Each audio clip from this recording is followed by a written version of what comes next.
Shalom, saudara yang diberkati di dalam Tuhan Yesus Kristus, damai sejahtera bagimu. Kasih karunia Tuhan cukup bagi kita, itu sebabnya saudara yang diberkati, andalkan Tuhan setiap hari, setiap saat. Sekalipun ada persoalan di dalam kehidupanmu, tetapi ketika engkau mengangkat tangan, Tuhan pasti akan turun tangan. Bukan berarti juga kita tidak berpikir, bukan berarti juga kita tidak melakukan apa-apa.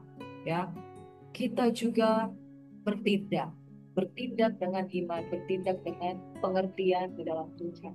Sebabnya ketika pagi-pagi hari, ketika kita mau melangkah, masuk dulu di dalam hadirat Tuhan, isi hati kita, pikiran kita dengan firman-Nya, supaya kebenarannya akan menuntun langkah kehidupan kita. Bapak Ibu Saudara, kita akan merenungkan firman Tuhan dari Galatia 3 ayat 15 hingga ayat 29. Sebelumnya kita mohon pertolongan daripada Roh Kudus, kita satu dalam doa.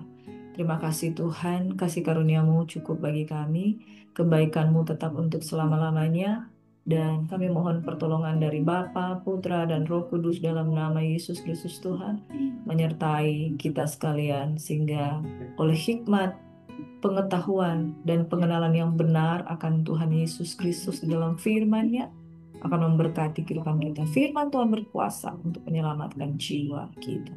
Haleluya. Amin. Bapak Ibu Saudara, firman Tuhan pada pagi hari ini, janji Tuhan, janji Allah lebih utama daripada hukum Taurat. Galatia 3 ayat 9 berkata, dan jikalau kamu adalah milik Kristus, maka kamu juga adalah keturunan Abraham dan berhak menerima janji Allah. Bapak Ibu Saudaraku yang diberkati, kalau perkara hak waris, saudara, ahli waris yang terutama akan mendapatkan hak warisan, yaitu pertama orang itu kalau di dalam keluarga dia tercatat di dalam kartu keluarga. Lalu kemudian urutan yang pertama, misalnya kalau suami istri, suami yang meninggal, urutan pertama tentu istri. Baru urutan kedua tentu nama-nama yang ada di dalam kartu keluarga. Dan lebih sah lagi kalau warisan itu dinotariskan, disahkan oleh notaris, kemudian dicatat siapa-siapa sih yang berhak penerima hak waris. Nah, Bapak Ibu Saudaraku yang diberkati, dan jikalau kamu adalah milik Kristus, jadi keluarga Tuhan, keluarga Allah, menjadi anak-anak Tuhan, ya, pewaris itu adalah kamu, tercatat di dalam kartu keluarga, disahkan oleh notaris, ya, ditulis namamu ada di sana dengan hak-hak yang menjadi bagianmu. Maka kamu juga adalah keturunan Abraham dan berhak menerima janji Allah. Bukan saya yang mengatakan, tapi firman yang mengatakan. Namun kita melihat di sini bahwa janji Tuhan dan juga hukum Taurat, mana sih yang lebih utama? Janji Tuhan lebih utama daripada hukum Taurat. Firman Tuhan di dalam Galatia 3 ayat 15 dan seterusnya. Saudara-saudara, baiklah aku pergunakan suatu contoh dari kehidupan sehari-hari. Suatu wasiat yang telah disahkan sekalipun ia dari manusia tidak dapat dibatalkan atau ditambah oleh seorang pun. Adapun kepada Abraham diucapkan segala janji itu, dan kepada keturunannya tidak dikatakan kepada keturunan-keturunannya seolah-olah dimaksud banyak orang, tetapi hanya satu orang, dan kepada keturunanmu yaitu Kristus. Maksudku ialah janji yang sebelumnya telah disahkan oleh Tuhan, oleh Allah, tidak dapat dibatalkan oleh hukum Taurat yang baru terbit 430 tahun kemudian, sehingga janji itu hilang kekuatannya. Sebab jikalau apa yang ditentukan Allah berasal dari hukum Taurat, ia tidak berasal dari janji, tapi justru oleh janjilah Allah itu telah menganugerahkan kasih karunia kepada Abraham. Kalau demikian, apakah maksud hukum Taurat? Ia ditambahkan oleh karena pelanggaran-pelanggaran, sampai datang keturunan yang dimaksud oleh janji itu, dan ia disampaikan dengan perantaran malaikat-malaikat ke dalam tangan seorang pengantara. Seorang pengantara bukan hanya mewakili satu orang saja, sedangkan Allah adalah satu. Kalau demikian, bertentangankah hukum Taurat dengan janji-janji Allah? Sekali-kali tidak. Sebab andai kata hukum Taurat diberikan sebagai sesuatu yang dapat menghidupkan, maka memang kebenaran berasal dari hukum Taurat. Nah, saudara, firman Tuhan ini sangat penting dari Galatia 3 ayat 15 hingga 29, karena pada waktu itu terjadi penyesatan, pada waktu itu terjadi pertentangan bahwa seolah-olah hukum Taurat itu yang harus lebih diutamakan daripada Kristus. Padahal Kristus itu merupakan satu janji, ya, di dalam Kejadian 3 ayat 15, bahwa perempuan itu akan melahirkan keturunannya dan ular itu akan diinjak dengan kakinya dan akan meremukkan kakinya. Ya, ular itu kan mencari keturunannya. Keturunannya itu ialah Kristus. Jadi janji nubuatan tentang janji Allah tentang Kristus itu sudah mendahului dari hukum Taurat. Hukum Taurat itu ada untuk mengatur pelanggaran-pelanggaran yang ada pada waktu itu. Jadi janji Allah itu lebih utama, lebih dahulu, lebih dimulai lebih dahulu daripada hukum Taurat yang datang kemudian. Ketika janji itu yang sudah dijanjikan di dalam Keluaran 3 ayat 15 itu digenapi, ya, ular itu akan meremukkan tumit dari perempuan itu, dan keturunan yang dijanjikan itu ialah Kristus itu sudah ada, maka berlakulah sahlah perjanjian daripada Tuhan bahwa Kristus lebih utama daripada hukum Taurat. Amin. Sebab andai kata hukum Taurat diberikan sebagai sesuatu yang menghidupkan, maka memang kebenaran berasal dari hukum Taurat. Tapi hukum Taurat bukanlah sesuatu yang dapat menghidupkan, tetapi Kristus yang dapat menghidupkan. Hukum Taurat diberikan untuk mengatur supaya kamu tahu mana yang benar, mana yang salah. Dengan demikian kita tahu bahwa kita membutuhkan keselamatan di dalam Kristus. Tetapi kitab suci telah mengurung segala sesuatu di bawah kekuasaan dosa, supaya oleh karena iman dalam Yesus Kristus janji itu diberikan kepada mereka yang percaya. Sebelum iman itu datang kepada kita, kita berada di bawah pengawalan hukum Taurat dan dikurung sampai iman itu telah dinyatakan. Jadi hukum Taurat adalah penuntun bagi kita sampai Kristus datang, supaya kita dibenarkan karena iman. Sekarang iman itu telah datang. Karena itu kita tidak berada lagi di bawah pengawasan penuntun. Sebab kamu semua adalah anak-anak Allah karena iman di dalam Yesus Kristus. Karena kamu semua yang dibaptis dalam Kristus telah mengenakan Kristus. Dalam hal ini tidak ada orang Yahudi atau orang Yunani, tidak ada hamba atau orang merdeka. Tidak ada laki-laki atau perempuan karena kamu semua adalah satu di dalam Kristus Yesus.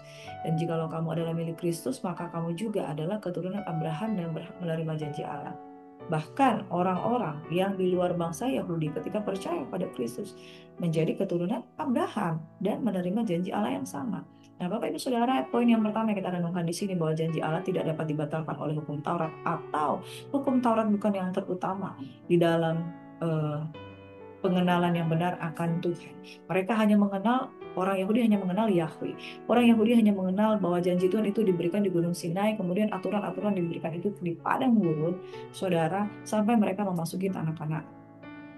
Tapi saudara, janji Tuhan tentang keturunannya yang mengarah kepada Kristus, itulah janji Tuhan yang lebih utama, lebih awal, lebih didahulukan. Janji Allah tidak dapat dibatalkan oleh hukum Taurat yang datang kemudian sesudah janji Tuhan tentang Kristus. Dan kemudian Kristus itu benar-benar ada. Paulus menegaskan bahwa perjanjian Allah kepada Abraham bersifat kekal dan tidak dapat dibatalkan oleh hukum Taurat yang datang kemudian setelah itu.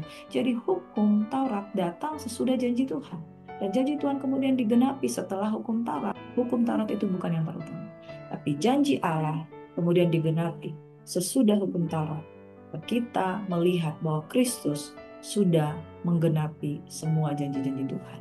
Kita hidup berdasarkan janji anugerah, bukan karena upaya kita mentaati hukum. Maka keselamatan dan berkat bukanlah hasil usaha manusia, tapi karena janji Allah yang ditepati dalam Kristus. Poin yang kedua, tujuan Taurat adalah menunjukkan dosa. Kenapa menunjukkan dosa? Apakah dengan demikian Tuhan mencari-cari kesalahan umat manusia? Tidak, saudara. Akibat kejatuhan Adam dan Hawa, maka dosa itu menjadi dosa keturunan. Semua orang telah berdosa dan telah kehilangan kemuliaan Allah. Dan hukum Taurat itu adalah ketetapan dan aturan yang membedakan antara dosa, kesalahan, dan kekudusan. Orang jadi tahu, oh ini salah. Hukum Taurat yang menjadi penuntun untuk melihat bagaimana kita harusnya bersikap untuk tidak jatuh di dalam dosa. Dan hukum Taurat mengatur tentang sanksi-sanksi, bagaimana korban ada di sana, diatur tentang bagaimana penyelesaian akan dosa melalui korban. Anak domba yang tidak bercacat celah, kambing, domba, hewan, ternak yang ada, tapi tidak dapat menggantikan korban yang akan digenapi di dalam Kristus Yesus. Taurat diberikan sekali lagi bukan untuk menyelamatkan, tapi untuk menyadarkan manusia akan dosanya. Kita jadi tahu, oh ini dosa, ini bukan. Kita jadi tahu, ini hal yang tidak berkenan kepada Tuhan, ini hal yang berkenan. Kemudian sampai janji itu digenapi melalui Kristus, Kristus menyelesaikannya bagi kita. Hukum tidak dapat menyelamatkan kita. Hukum menunjukkan dosa. Hukum menunjukkan karena kita sudah jatuh dalam dosa, kita butuh penyelamat. Nah, penyelamat ini adalah solusi bagi dosa. Tanpa kesadaran akan dosa, tanpa sadar bahwa ini salah, kita tidak tahu bahwa kita sudah masuk ke dalam penghukuman, maka kita tidak akan tahu kalau kita membutuhkan kasih karunia Tuhan. Tapi hukum Taurat menunjukkan ini dosa, kamu sekarang ada di posisi orang-orang yang terhukum, akan mengalami hukuman kekal. Maka disitulah kita tahu kita butuh kasih karunia, kita butuh keselamatan. Kita perlu melihat kepada janji Tuhan tentang Kristus Yesus. Nah, Bapak Ibu Saudara, jadi Taurat itu eh, penjelasan Paulus bukanlah alat untuk keselamatan, tapi Taurat adalah alat untuk menunjukkan dosa. Ketika dosa kita tahu secara terang benderang tentang dosa, disitulah kita membutuhkan keselamatan. Nah, keselamatan tidak ada di dalam hukum Taurat.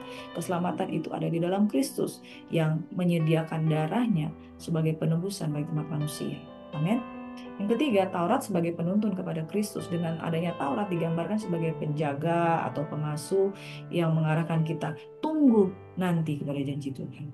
Tunggu akan ada Dia yang dapat kita andalkan, dapat kita harapkan. Setelah iman datang, kita tidak lagi berada di bawah penjagaan itu. Iman dalam Kristus yang membebaskan kita dari kata hukum. Kita dipanggil untuk hidup oleh roh dan kasih, bukan oleh daftar aturan-aturan yang mati yang tidak membawa pada kehidupan. Yang keempat, di dalam Kristus ada identitas baru. Hukum Taurat tidak dapat memberikan kita status yang baru. Hukum Taurat tidak dapat memberikan kita status sebagai anak. Karena sebagai anak itu dikandung dari Roh Kudus. Hanya oleh percaya kepada Yesus. Semua yang percaya kepada Yesus menjadi anak-anak Allah. Gak peduli kamu dari latar belakang mana, Yahudi, non-Yahudi, Indonesia, atau dari latar belakang bangsa yang mungkin dikatakan, oh ini bangsa kafir dan lain sebagainya. Dari latar belakang suku yang berbeda, status sosial atau jenis kelamin, dalam Kristus kita adalah satu dan berhak menerima warisan janji Tuhan. Identitas kita yang sejati tidak ditentukan oleh background kita apa, tapi di manakah iman. Kita semua setara di hadapan Tuhan dan memiliki bagian dalam janji. Amin. Nah, kesimpulan dari firman Tuhan pada pagi hari ini, sekali lagi, jangan bersandar kepada hukum Taurat. Hukum Taurat adalah alat untuk menunjukkan dosa. Pada saat kita tahu posisi kita ada di mana, disitulah kita mau menaruh pengharapan kita kepada siapa kita berharap untuk penghapusan dosa, kepada Kristus. Hukum Taurat bukan jalan keselamatan, tetapi pengantar, pengenalan tentang dosa yang membuat kita merasa membutuhkan juru selamat, yaitu Kristus. Janji Allah kepada Abraham digenapi dalam Yesus. Janji Allah kepada Adam dan Hawa tentang keturunannya yang akan ada itu digenapi dalam Yesus, dan kita ikut menjadi ahli waris janji itu melalui iman. Dalam Kristus kita memiliki identitas baru dan dipersatukan sebagai umat Allah. Identitas baru dicangkupkan iman kita bukan sebagai bangsa Israel, tetapi sebagai bangsa-bangsa di luar Israel, tetapi menerima hak yang sama kalau kita percaya kepada Kristus. Dan kita yang dulu bukan Allah, dulu bukan umat Allah, kemudian disebut sebagai umat Allah yang berhak kepada janji-janji Tuhan. Bapak Ibu Saudaraku yang diberkati, sesudah kita merenungkan firman Tuhan pada pagi hari ini, jangan engkau ragu sedikit pun, mungkin kewarganegaraanmu, latar belakangmu, sukumu, atau keberdosaanmu. Tuhan sudah membuang dosa pelanggaranmu di tubir-tubir laut. Hari ini ketika engkau bertobat, hari ini ketika engkau menyerahkan dirimu sungguh-sungguh kepada Tuhan, sekalipun dosamu merah seperti kirmisi, akan menjadi putih seperti bulu domba. Sekalipun engkau telah jatuh sampai tergeletak, tetapi tangan Tuhan yang akan selalu menopang. Sekalipun engkau telah memiliki dosa yang menurutmu ini sulit untuk diampuni, tapi ketika engkau datang kepada Tuhan, Tuhan membuang dosamu sejauh timur dari barat. Engkau membuang dosaku. Bayangkan, timur dan barat itu tidak pernah akan bersatu. Jadi saudara, dosa yang sudah kita tinggalkan, dosa yang sudah kita akui di hadapan Tuhan, dosa yang sudah ditebus oleh Tuhan Yesus Kristus, itu nggak akan pernah ketemu lagi dengan saudara. Ketika engkau bertanya, Tuhan, apakah engkau mengingat segala pelanggaranku? Tuhan akan berkata, yang mana ya? Aku sudah lupa, karena engkau sudah menyerahkan kepadaku. Bapak Ibu Saudaraku yang diberkati, keselamatan hanya ada dalam Kristus Yesus, bukan melalui hukum Taurat. Hukum Taurat adalah alat untuk menunjukkan dosa, supaya kita tahu kita butuh kasih karunia keselamatan dari Tuhan. Mari saudara, hari ini ketika engkau masih dikuasai oleh dosa, tanggalkan segala beban, datang kepada Tuhan. Hari ini ketika engkau khawatir, engkau bingung akan hari esok, masa depanmu, boleh engkau menangis sungguh-sungguh di hadapan Tuhan dan katakan, Tuhan, aku butuh engkau. Aku percaya Tuhan Yesus ini menyelamatkan. Undang Yesus masuk di dalam hati, terima dia sebagai Tuhan dan Juru Selamat secara pribadi, maka engkau akan hidup, engkau akan selamat. Mari berdoa. Bapa, terima kasih Tuhan buat pagi hari ini. Keselamatan hanya ada di dalam Kristus Yesus yang memberikan kami kekuatan dan kemenangan demi kemenangan. Kami menyerahkan Tuhan pada pagi hari ini. Roh Tuhan ada pada kami. Oleh sebab Engkau telah mengurapi kami, Engkau yang menghapus segala dosa kami. Dosa kami hari ini, dosa kami kemarin, dosa kami di dalam cinta akan harta, cinta akan uang, dosa kami akan cinta akan dosa, terbelenggu dengan berbagai macam ikatan, terbelenggu dengan berbagai macam dosa, emosi, ya, dalam nama Yesus Tuhan. Kami mau memohon ampun di hadapan hadirat dan kami percaya ketika kami mengangkat tangan percaya dengan sungguh-sungguh Tuhan adalah juru selamat dalam kehidupan kami. Engkau yang membasuh pelanggaran kami, bahkan Engkau melupakan dosa-dosa kami. Tidak lagi Tuhan dosa menguasai kami, bahkan segala ikatan, segala tarikan gravitasi dosa tidak lagi berkuasa atas kami. Sebab kami telah diberikan status yang baru, anak-anak kerajaan. Dan di dalam status yang baru Tuhan, kami mau memulai sesuatu yang baru. Kesempatan baru ada di dalam kehidupan kami. Tidak ada alasan untuk tinggal di dalam manusia lama, karena kami telah menjadi umat yang disebut umat Tuhan. Bapa di surga, kami berdoa untuk jemaat Tuhan yang sedang sakit. Biarlah tidak fokus kepada kehidupan jasmani yang tidak membawa kepada penghidupan. Karena manusia itu sifatnya fana dan sementara. Sebentar ada, sebentar tidak ada. Sebab itu kami berdoa Tuhan Yesus. Biarlah kami masuk di dalam pemahaman kehidupan kekal, dan kami percaya Tuhan, ketika kami menanti-nantikan Tuhan, maka akan tiba waktunya kami akan terangkat, mengalami rapture, mengalami Tuhan di dalam kehidupan kami, masuk di dalam perjamuan kawin anak domba Allah, menanti-nantikan Tuhan, dan kami beroleh keselamatan yang daripada di dalam nama Yesus. Berkati yang sakit disembuhkan, yang susah dihiburkan, yang berbeban berat diberikan kelegaan. Tuhan memberkati dan melindungi engkau, Tuhan menyinari engkau dengan wajah-Nya, memberikan engkau kasih karunia. Di dalam nama Yesus kita semuanya diberkati, disembuhkan, dipulihkan. Dalam nama Yesus semua yang percaya, sama-sama katakan haleluya. Amin. Shalom kekasih Tuhan, selamat beraktivitas. God bless you. Selamat pagi.